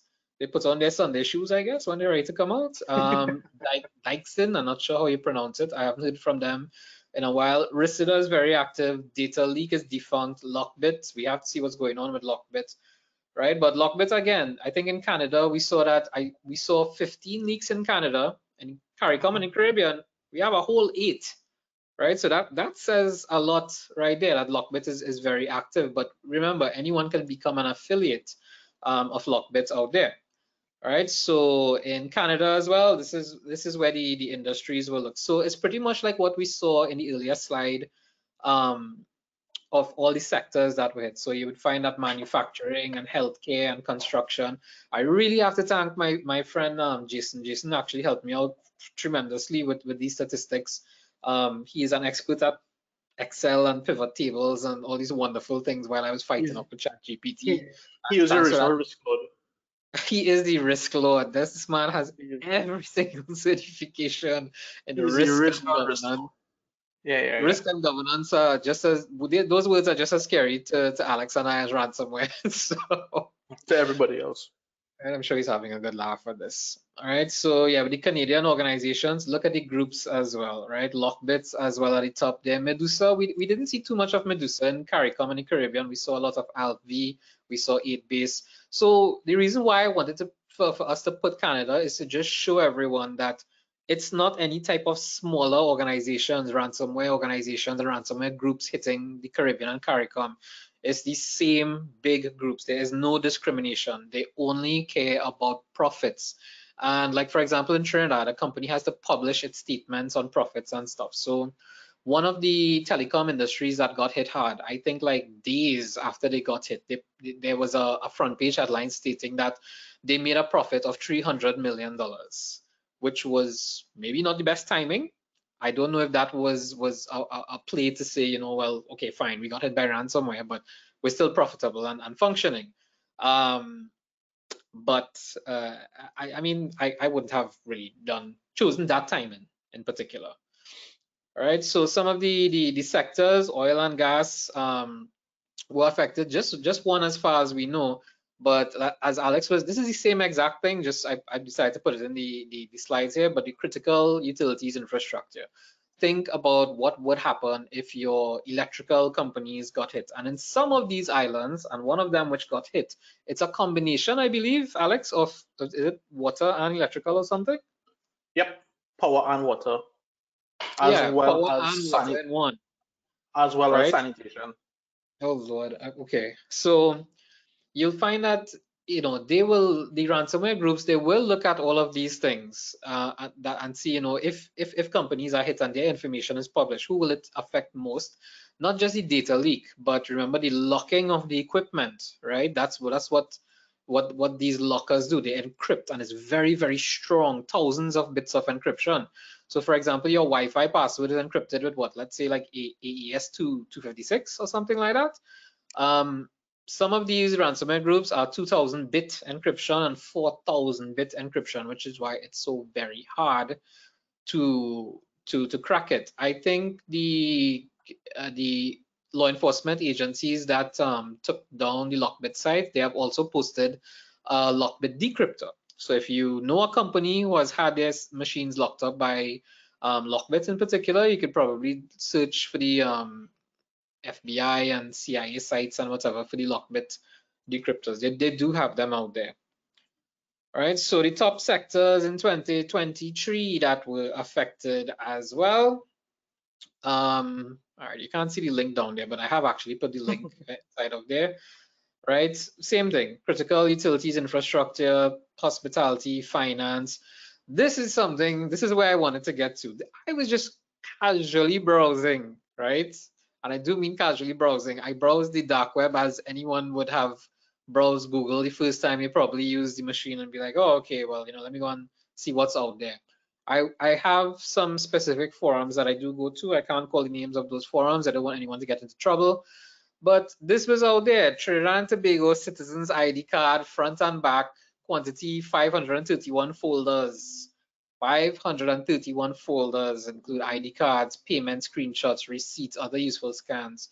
I did log in to find the link, and I did see people's ID cards and payment forms and stuff. This one scared the crap out of me because this is actually a financial institution as well that I saw. Now, I'm not sure if you all could make this out here, this background, but for those of you use the app, you might know about it. This is Telegram. Yeah. So, and as I have there, it is a Telegram group chat, but this was for a specific forum again. Some of them are not easy to find. Some of them you can't search for because they don't just tell you the name of it, right? But you have a lot of them that claim to be a leak site, and we'll say, okay, so we have this leak of CFSI and Tier 10. Here's a link to all the files, and you download that, and of course you're now infected with ransomware, right? So you should not trust these links and these groups out there. This is what Alex and I were talking about, right? Where we tried to look for specific devices. If you notice it, this is Shodan, right? A browser. Anyone can use Shodan. Shodan is available on the internet, regular surface web. You go to shodan.io, you sign up, you make an account, and these are the filters that you use. So if you use something like country : and you put the country code, the 2-letter country code in quotes, and you can search for whatever products and they have a million different filters inside of there. But I just wanted to show you all this. We just wanted to put this here, right? Look at the total amount of products that show up. 100,545 different products. Which was the top one? Hikvision. Why? Because everybody in Trinidad uses Hikvision IP cameras. So please go ahead and secure your usernames, your passwords and stuff like that. Do not leave them. It was scary that you have Cisco systems, Huawei technology, servers, IIS, checkpoint firewall, Fortinet firewall, every firewall imaginable was showing up there. So we found this in probably like 2 seconds. 2 seconds is what it would take. Actually, no, it's even less because the filter is probably saved in both of our browsers anyway. So by the time you click on type C, the whole thing coming up for country. Yeah. And you can do this for any country in the world. So ransomware groups, of course, are very aware of tools like Shodan. They might not even be using Shodan, the GUI, but there's so many there are thousands of other tools that you could use, not just Shodan. But this just goes to show what could happen. And we went a step further. Hopefully we don't have the people name. Sorry, I held my breath there because I saw Trinidad and Tobago. So, all right, yeah, I think I'm good, right? This is actually a very, very large organization. No, it says Columbus Communications. That's their internet connection. That's not the organization. But using Shodan, look at what we found, right? And the person's username. And I went on LinkedIn and I found this person. And I was even able to go digging further and find their email address and stuff like that. But when I brought it up with a particular cybersecurity group, I think people said that, yeah, it's been out there for a while. Right, so Johnny was supposed to join us for this part here with the compliance. So I think what we will do is that Alex and I will run through some of the frameworks and the compliance that we think could help with you all. Big shout out to Johnny, we miss you. And then we'll go to the questions because I'm seeing a lot of questions popping up there. I wanted to laugh really loud because Damien typed something. Our good friend Damien Boudou, he wrote one of the books with us. He says, Chuck Norris once received a ransomware threat. The ransomware ended up paying him just for the privilege of being on his computer. Just, random Chuck Norris group. All right, so I think I'll take NIST and Alex. Alex is actually certified in ISO. Alex is such a nerd, it's amazing. Coming from me as well, that's even more impressive. All right, because I can't remember how many certifications I have. I don't even bother anymore. Right, certifications, yeah, they look good on paper, but it all depends on what you could do at the end of the day. Right, so we have the NIST, the National Institute of Science and Technology. They have the cybersecurity framework. It's currently at version 1, but there's a draft of version 2. It's very helpful. It's really, really helpful because it can actually help prevent ransomware attacks because of its approach. They actually structure it in what I have in green, different phases of prevention, detection, response, recovery.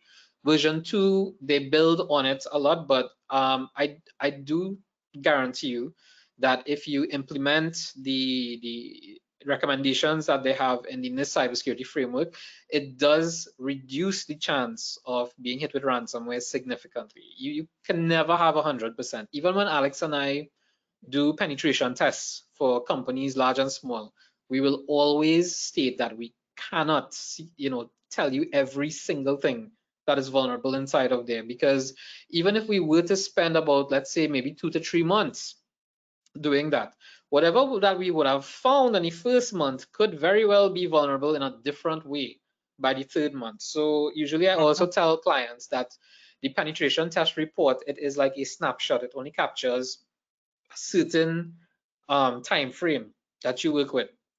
I would say any pen test that is older than the report itself, that is older than 3 months, I don't even bother with the findings in there anymore, right? Because by that time, something that was vulnerable 5 years ago, it could not be vulnerable anymore. Something that was not vulnerable 5 years ago, it could be very vulnerable now, right?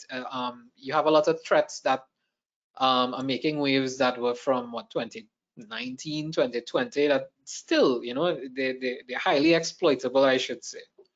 Right, so I have the link there for the NIST cybersecurity framework, and some of you all may know about PCI DSS, especially if those of you in the financial sector, whether it's banking, credit cards. But basically, once you process a large amount of credit card information or something like that, you should be PCI compliant, or at least be guided by PCI DSS, the payment card industry. That's what PCI stands for.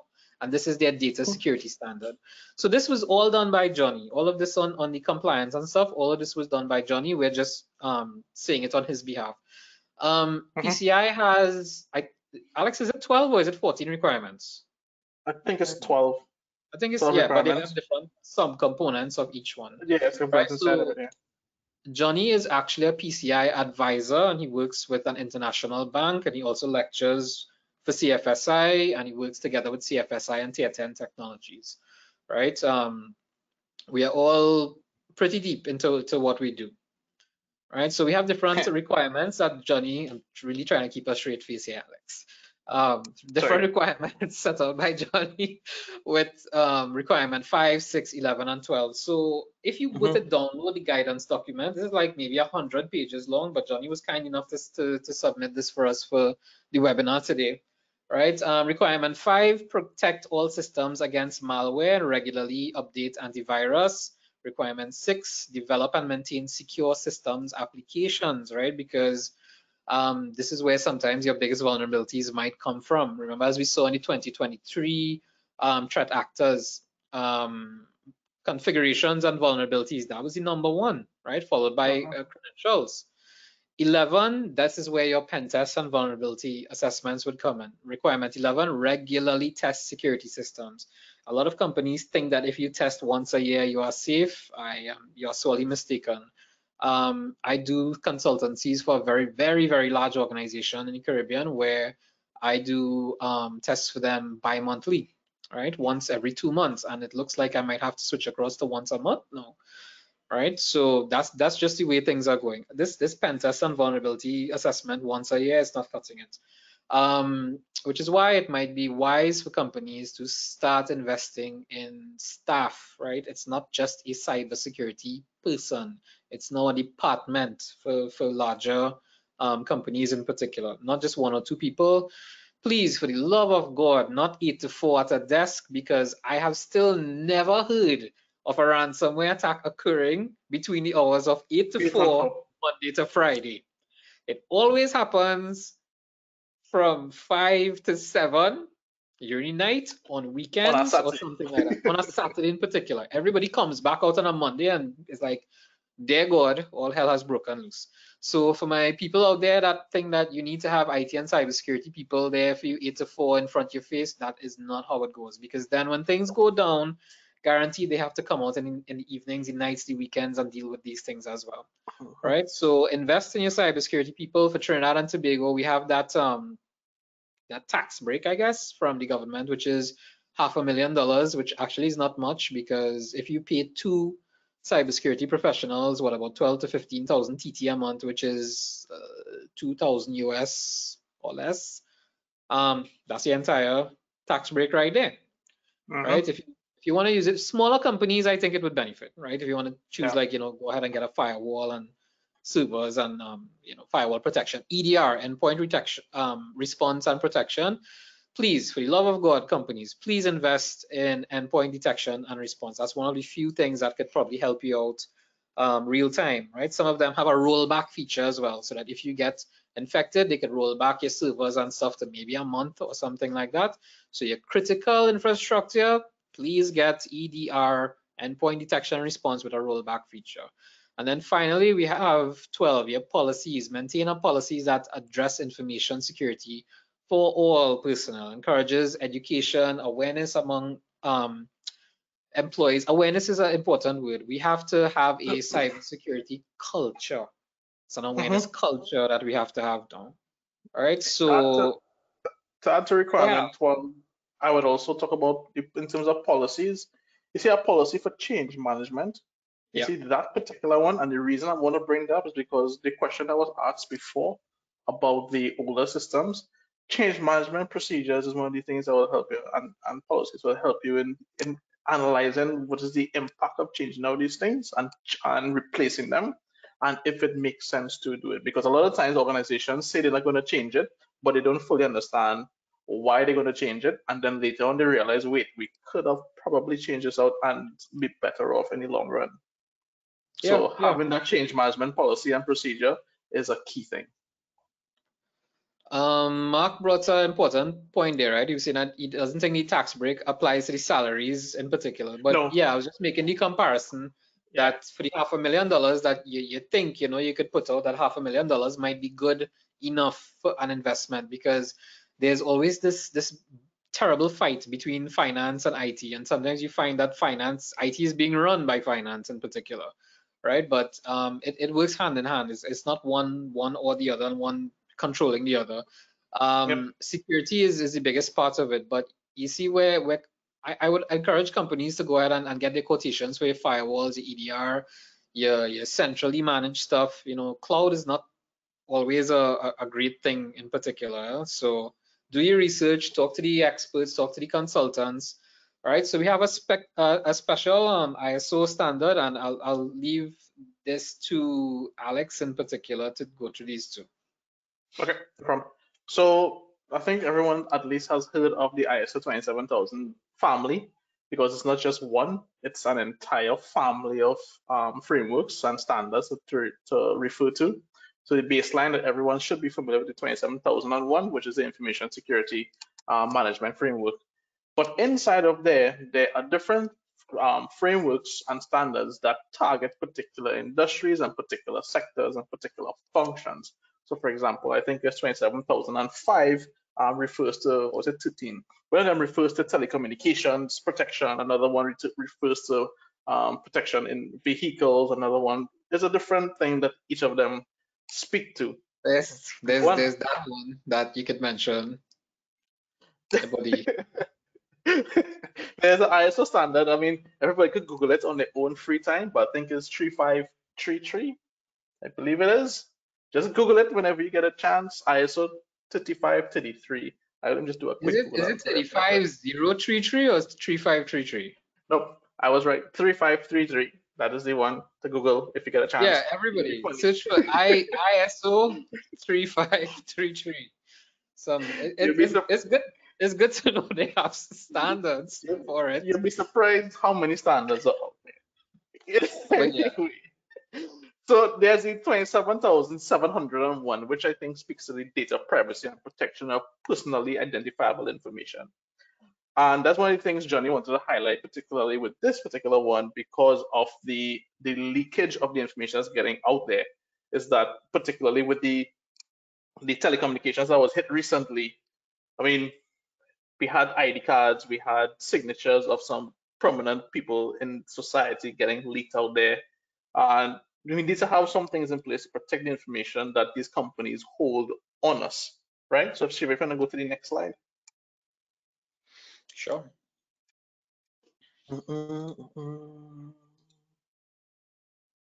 Yep.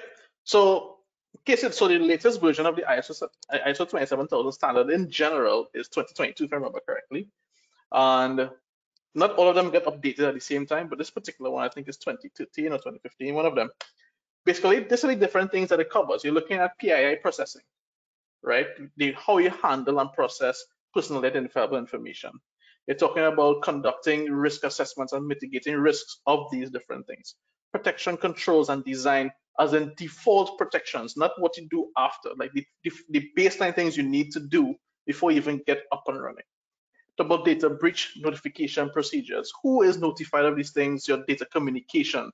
How is the public notified? Do you have a direct communication officer that handles these things? All of this is what falls under that. And then contractual agreements with your third party and suppliers.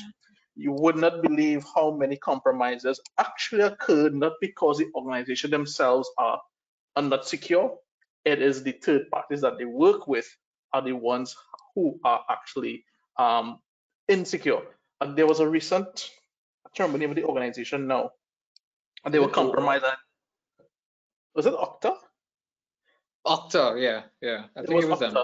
Yeah, OKTA, was breached, but it wasn't Okta directly. It was one of their suppliers or the third parties who they work with who was compromised, and then by extension, these organizations are being compromised. Now, I want to just add one thing particular about these frameworks and standards.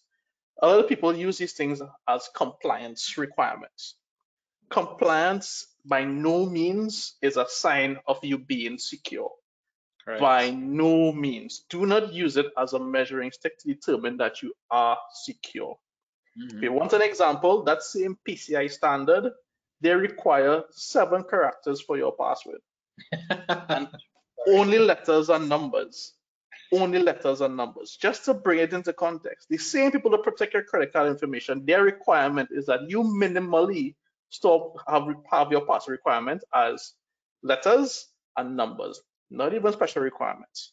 And you can check it up online, PCI password requirements, and it'll tell you, and I think it's 90 days, 90 or 60 days, I think it's 90 days to change your password. So you can be completely PCI compliant, but have really horrible password practices. So don't use compliance as security measurements ever. Don't ever do that. Just to add to that password complexity, right? 8 characters is still not secure. I would say go with 15 or more characters, right? Let it be complex. Let it be passphrases, right? Yep. So you could actually use a phrase of words, and that is really difficult to crack, even if it's just common letters only or capital letters only. If it's an entire phrase or a couple words together, it will be a lot more difficult to crack than someone who thinks they have a complex password, like changing the S for a $, the L for a 1, the A for @ sign. These things don't really make sense anymore, right? So the length is actually what matters these days. I really try to keep a straight face. I really did. Like, I had a manager at one point in time. She was Hindu. Her passwords are always mantras that she would write out in the Hindi ways. So that alone, you capitalize on 2 things. One is a different language, so the attacker needs to know that language to begin with. Yes. Secondly, the Hindu mantras are generally long. So she would just pick a section of that, and that's her password. Yeah. And if you want, just pick any Buju Banton song and write it like how he says the song. Yeah, exactly. Exactly. I mean, but even like in Trinidad and Tobago and the Caribbean, where we have our own dialect and stuff. You remember the dialect is international English. So we could take words that only we know, like in Trinidad, Movilang and Cantancaras. I don't take on that much, and stuff. But yeah, words like that and stuff. Kilkite 2019. Kilkite. Just to build on what Alex was talking about, the ACD breaches to third-party issues, right? A lot of banks in particular, they do things called third-party risk assessments and stuff like that. So you have to start doing risk assessments. Ordinary companies as well, right? Start doing risk assessments on these third parties that offer any type of services, and you can even ask them if depending on what they offer you, are they ISO compliant, are they SOC 2 compliant, are they PCI compliant, GDPR compliant, SOX, Baines, Oxley, I don't know, I can't remember all of them on the top of my head, but there are lots of different types of compliance, but that is just one way. All right, so are they compliant? Yes, because as Alex said, it does not say a thing about security. Have they had a pen test done? Have they had vulnerability assessments done at least? That is what you need to see, right? So if you have vendors and stuff, please make sure to go through their pen test, or let them have pen tests done or something like that on their sites.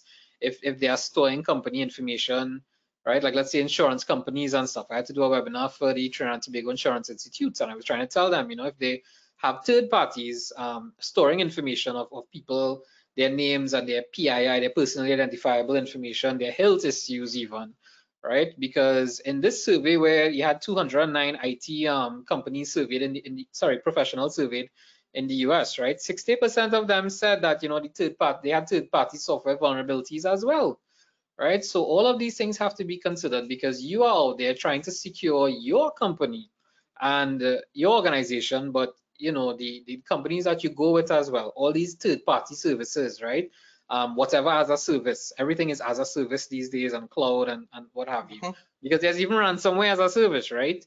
So please be mindful of these things, because as we have here, right, you have things like data theft by third parties as well. So threat actors are very much aware that to do what we call risk transfer, right? You don't want to be responsible for something, but you transfer the risk to a third party. Let's go after the third party and see who their clients are, for example, and then hopefully we could affect your company. So you see, that's something that opens a whole new box of tricks for everybody to deal with, right? So before we go to the chats, we have about 10 questions here to answer. We have time, man. Right, the final thoughts are CARICOM and the Caribbean low-hanging fruit. Maybe. I'm leaning towards yes. Yes. Right? Yes. Because, and it's not necessarily because we just don't want to secure, but we also look at Trinidad and Tobago that has been in the news for the last however many years about Forex issues, right? And the economy is under strain and etc. They are very much aware of this. The hackers, the threat actors, they're all aware of this. So if they realize that, okay, so chances of a smaller company that is profitable having a firewall and endpoint detection and managed services with this, that, and the other, it might actually be slim. The larger companies, they may not have the budget. And in today's article in the news that I spoke about with the Ministry of Digital Transformation, talking about budget cuts, and they have to that's one of the reasons why they have issues retaining cybersecurity professionals. A budget cut also means that you are going to be watching your spending, and especially where Forex is concerned as well. So these are not things that should be heading out there into the public, but I mean, they have to state their reasons. They may not be thinking from a cyber security minded perspective. Even the Joint Select Committee hearing or meeting, whatever it was, happened recently on the telecom breach. They gave away all of the reasons how this happened and what actually transpired and what were the reasons for the breach. That is out there now on YouTube for any threat actor. And this is an organization that has been hit twice in the past 2 years by ransomware threat actors. So all of these things on being security minded, this is where the experts come in. This is where the consultants come in. This is where you have to sit down and really look at your risks, right? Inherent and residual and all these lovely terms that Jason is hopefully proud of me for saying right now. But right, so let's head over to some of the questions. So Simon was the last one that I highlighted here. Simon was asking about what's your thought on Cloudflare Warp Plus? Yeah, I think that's basically Cloudflare's version of Zero Day.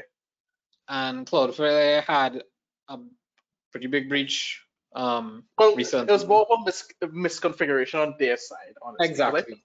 Right? Yeah, it's actually a misconfiguration. But that being said, it just proves the point. It could happen to anyone. Anybody. Right? So you can't really put up. Those who don't know, in case anybody don't know, Cloudflare was one of the first companies come up with DDoS protection, like for organizations. Right. They were the first, so they actually try to do a lot of things to protect organizations. So that just goes to show, hey, these are big security guys. That's what they focus on, nothing else. They don't manufacture firewalls and things like that. They manufacture protection mechanisms and controls. Yeah. And they were victim. Rishon, I hope I didn't butcher your name. I'm so sorry if I did. He was asking about the challenges in integration, but what do we think about using one vendor as opposed to multi-vendor approach? Well, that's two sides to the coin, right? Because Yeah, on one side, having one vendor makes management a lot easier. You have like basically, I think the term they use now is a security fabric, because everything yeah, intercommunicates between each other. So it correct. makes management become a lot easier, patching becomes a lot easier, controls become a lot easier at that point. But that being said, a single failure point makes it easier to bring down the Correct. entire thing. Correct. That's With where I was multiple, headed with that. Because yeah, if you want to do redundancy and clustering and stuff, I mean, obviously you might want to go with the same devices for those purposes, yeah, but other than that, with the security fabric, yeah, you could go with that, because let's say that you have all Fortinet, all Checkpoint, all Cisco, and then you have one vulnerability leading into a next and a next and stuff, or affecting multiple services, multiple devices. This is where sometimes it could get a little tricky. So this is why I'm saying mhm, as well, it's not just about one IT admin and one security yeah, admin. It's an entire department now where people have to be trained on risk and governance and compliance as well, together mhm, with the technical stuff. Problems you have there is that people like that are very expensive to hire full time, which is why you might want to mhm. go with guys like Alex and I who do vCISO or consultancy, and you ask us for opinion, you pay for that, and okay, that's it. We implement what they say, right?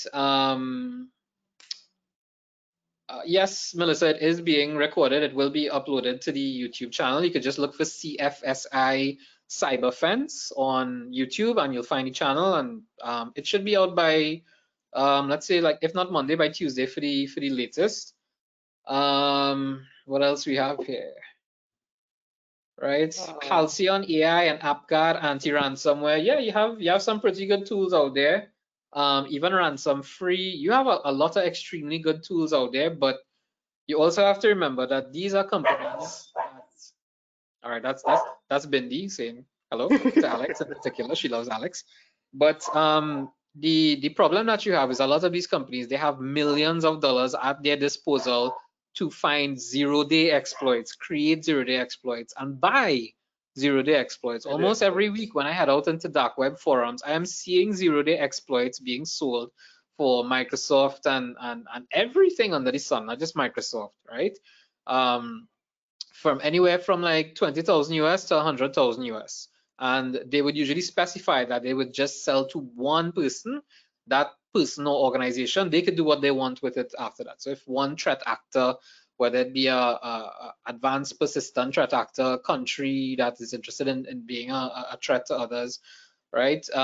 They are on top of their game. So yes, you have all these tools that's good and stuff. Right, I'm pursuing a career in cybersecurity, learning what I can from free training and resources until ready to pursue an industry cert. Have any advice for me? Sure, head over to Try Hack Me, sign up for the free account, do the stuff. Head over to the Cyber Mentor as well. With Heat has, I think, a 15-hour ethical hacking class.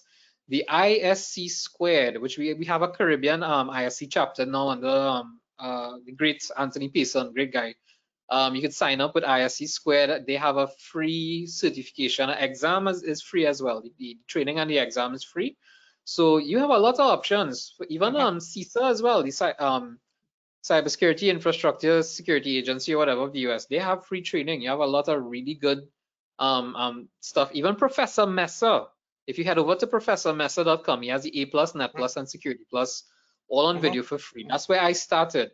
It is invaluable to learn about how technology works, like processors and RAM and stuff. So the A+ will take you there. The Network Plus, you see a TCP/IP, a OSI model, ports, and all these things. Invaluable information before you jump into things like Security Plus and all of these. So do not discount the fundamentals. That is Mhm. professormesser.com. The As well YouTube channel again, just look for CFSI CyberFence. Right, mhm. CyberFence is one word, and you have the letters right there on screen. CFSI. We will have a lot more uploads coming your way, right? I hope Alex and I entertaining enough to keep you all here, but yeah. Just to add back to the previous one with the career, Sure. also lab up, Yes, do please. your labs. Download VMware Player, download VirtualBox, one of them. There are free Yeah. OSs out there. Linux, there's even a developer website for Microsoft that you get a 6-month license trial basically for Windows. You have everything available for free to actually jumpstart, better than what we had when we started. Because these things Yeah. weren't a thing back then. My God, yes. The resources that people have these days, I'm really envious because I come from a generation that had to use the World Book Encyclopedia, which was like with everybody else in the entire school, but now everybody has. But if you all can download, as Alex said, either VMware Player or VirtualBox, VirtualBox for me is a lot easier to use for beginners, but try both. See which one you like, right? Try play around with Kali, download some Windows machines. There, I came across two versions of Windows 10 and Windows 11. You could search for tiny Windows 10 and tiny Windows 11, and they're really small, and you could use them in virtual machines for practice stuff. So you could do what you want and wipe them and practice. Sign up for tryhackme. I think it's .com. Yeah, tryhackme.com.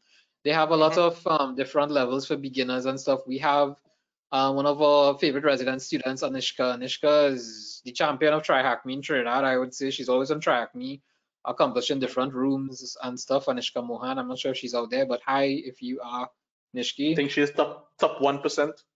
Top 1% in Trinidad, probably, yeah, actually. Yeah, I So think so. try it out and see, right? These are how you learn without having to be in the environment, because things are getting tougher. Not many jobs hiring out there, but if you would like to be like Alex and I, this is what we do. We buy equipment that could run virtualized labs. Sometimes we have physical equipment. We have physical machines and servers. You could buy used stuff off of eBay, Raspberry Pis, Flipper Zeros, all these nice toys that we have out there. If you are like us in that sense, and you like to just try out installing operating systems, try to network them, try to run exploits, try to run vulnerable operating systems, but please be careful, because if you install a vulnerable operating system like Metasploitable on your environment, you just install a vulnerable server inside your network. So please be very careful when installing these vulnerable stuff for practice, right? So let's say you install VirtualBox or VMware, you download Kali, right? It's one of our favorite offensive operating systems. You install Metasploitable, which is an exploitable system. You don't know where to start. Just go on Google and look for a Metasploitable walkthrough, right? You can go to Alex, what's the name of the site with all the vulnerable operating systems? Not Vulnhub. There we go. I was going to say VirtualBox. Sorry. Yeah, vulnhub.org. They have a bunch of systems that you could download there for free. Look for walkthroughs. It will tell you what tool to use, what commands they use, and then make your notes and start looking, starting from scanning, reconnaissance. Head over to YouTube, look at Heath Adams, the Cyber Mentor. Look up the Cyber Mentor and take his 15-hour course on practical ethical hacking. He will show you step by step, hold your hands, how to do scanning and exploitation and stuff like that. What else we have there? Backup, BCR, DR, yeah, disaster recovery, business continuity, endpoint detection and response. Please, even XDR, which encompasses everything. Even if you want to have dashboards like, what's this free one? Wazoo, WAZU. Yeah, however it's pronounced. Yeah, it's free. It could be integrated with Splunk and all these things as well. Right, so if you don't want to go the Wazoo route, you could always go the root of Wazoo, which is called the Elastic Stack. If you want to go down that route, because that's a baseline for it. There's a bunch of other ones like what is that one called? Onion Security, I think, is the other one. That's another one. You have a lot of free and very powerful options out there. There's literally no reason not to have one. All right, so what else we have there, right? With the rollback feature from Denison and EDRs, would it be useful if the ransomware group doing reconnaissance for months and would have planted backdoors? Not particularly, Denison, but at least if your systems are encrypted, right, they would probably save you from that aspect. But yes, they could very well just keep on constantly encrypting if you don't find those backdoors. So that's actually a pretty good question. Thanks for that, Denison.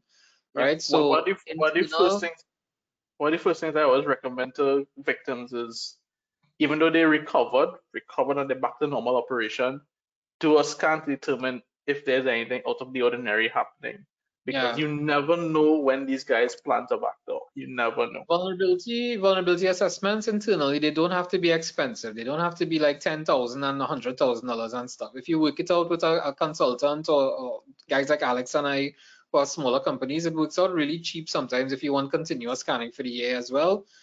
You could hire staff to do it for you. It really is up to you how you decide to go about it.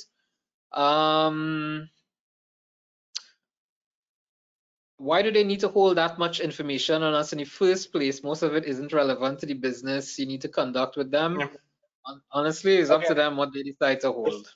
this is why I'm a huge fan of the GDPR framework that the Europeans put out, because unlike the rest of the world who goes on the premise of you should protect data, what the Europeans did is like, if you don't protect data, this is the consequence to you as the holder of that data. So make sure you have reason to store that level of data on individuals. That is basically what the GDPR is. If you don't have a good enough reason to store it, then do not store it, or else you will be charged in the event something happens. Yeah, simple as that. Exactly. Melissa is asking Alex and I, how do we usually charge for small to medium-sized businesses? Melissa, honestly, it could start from as little as like 3,000 TT go up, which is like what 500 US go up, because we don't bankrupt people. That would start from internal to external criteria. You just really have to tell us what you want done. If you have a budget you want to work with, we could send you. You could actually download the service brochure that I have in the handouts, because Alex offers the same exact thing through his company as I. Alex also, I think you're registered now in Curacao as well across there too, right? Not fully yet. Not no. almost, right? So soon enough, between Alex and I, we'll have the whole Caribbean covered, right? But yeah, if you all want quotations and stuff, please feel free to reach out to us. We'll give you all the lowest prices you could possibly find out there. We have been in the world for a while doing this thing. One thing I did not hear is that one of the best mitigations against ransomware is to devalue your data, right? Encrypt data at rest, your thoughts. Encryption is always fantastic, not just at rest, but in transit also. There's the encryption in transit. Yeah, processing, transit, and rest. So your TLS and stuff like that, yes, your encryption at rest. But the devaluing your data, it depends on who's inside your system, because you could very well go ahead and devalue your data by a variety of means out there. But these threat actors, they will do a complete audit, a full audit, as if you hired a Big Four firm. If you hired all the Big Four firms, got the reports from them, and then you did another separate report consolidating all of those. That is how detailed these threat actors are. So your value, the value of your data will be determined by them, unfortunately, not us. Yes, if you have encryption there, that could be fine, but remember again, these are companies that, sorry, not companies, but criminal organizations. They are cartels, essentially, when you think about it. Highly intelligent cartels that they will have access to eventually quantum computing with AI. That is something that we have to consider there. Quantum computing, it will kill encryption as we know it. Of course, new encryption types will come out, right? So all of these are issues that we will be faced with in 2024 and beyond. Makes me want to go and sell doubles on the beach or something. I don't know. I just wanna ask Ivan, who made you this way? Honestly, you get a coffee break. Honestly, who made you this way? Coffee break, Ivan. Come on, man. We don't take coffee breaks. You take your coffee with you. You don't take a break. I think one of the questions that asked earlier was something about the geofencing list. In terms of that, generally the IP geolocation IO people has a pretty decent one. The ping response isn't that great. I think they have a larger database as far as I could remember from the top of my head. They have a few others, but some of them are kind of limited to only the states and things like that. But I know geoip.io or IP geolocation.io, I think, has like a worldwide database. Yeah, and I think IP, I can't remember the other one that I also use, just pure IP location, I think is the other one. Anyway, yeah, but that particular one is pretty decent. Last piece of advice I want to give to you all, right, is that Alex and I do a lot of forensics, and we do a lot of RAM analysis as well. So especially when ransomware hits, that's the first place we look. We investigate the RAM of the servers and stuff, and look for pieces there. So what you could get into the habit of doing is actually taking random RAM captures or even quarterly RAM captures of your critical hardware, your servers and stuff, your websites, and you could have someone analyze it for you to get a baseline of what exists, so that later on as well, once you have that baseline, you could build a registry policy to tell what should not be there. You could even have your tools monitoring it for you, but you could do it manually as well. Belkasoft RAM Capturer, right? That's Belkasoft RAM Capturer. It's free and it works really well on Windows machines in particular. So your Windows servers, for those of you who have them, you could do your RAM captures there, save them, have you could buy software to analyze them. You could have consultants come in and analyze them. That's something, a service that I provide for one of my biggest clients actually. We go in quarterly and we try to do the RAM captures for them and analyze it and stuff, just to give them, you know, a manual baseline on top of everything else that they have, because we've actually recommended that they get the EDR with the rollback feature, so that just in case they have something to go back on for the critical infrastructure. I am running out of air, and it is, oh, we're late. Okay, it's 8:06, guys. Thank you Almost so on the much. dot. Yeah, the majority of y'all are still here, and this is fascinating to me. Before you wrap up, someone asked on WhatsApp, what about cyber insurance? Because they didn't get to ask in the chat. Yeah, so they were saying, is cyber insurance worth it when it comes to ransomware attacks? And my response is, cyber insurance is worth it if you can afford it, period. Yeah. That's And the it thing. depends on the amount as well, huh? And what they cover. Yeah, because first of all, cyber insurance is not a thing in the Caribbean as yet. It's coming on. Some places, some organizations try to offer it. Yeah. But some of the criteria, the criteria that you need to meet in the first place to be covered, some of them is very stringent. That's the Pen problem. test twice a year. You must have this amount of staff in the first place. What is the oldest operating system you have? It's a very stringent requirement that you need to meet. So if you can meet those requirements and then on top of that afford appropriate coverage for yourself, then by all means. Yeah. Insurance. And very importantly, do not advertise the fact that you have cyber insurance. Please, you just put a big target on you. Don't do that. Yeah, because they will say, oh, okay, well, we might get something if we I mean, your system. Or you could do it and get a payback, and then anyway, yeah. I don't know what Ratch Alex talking about, but all right, guys, thank you so much for staying with us.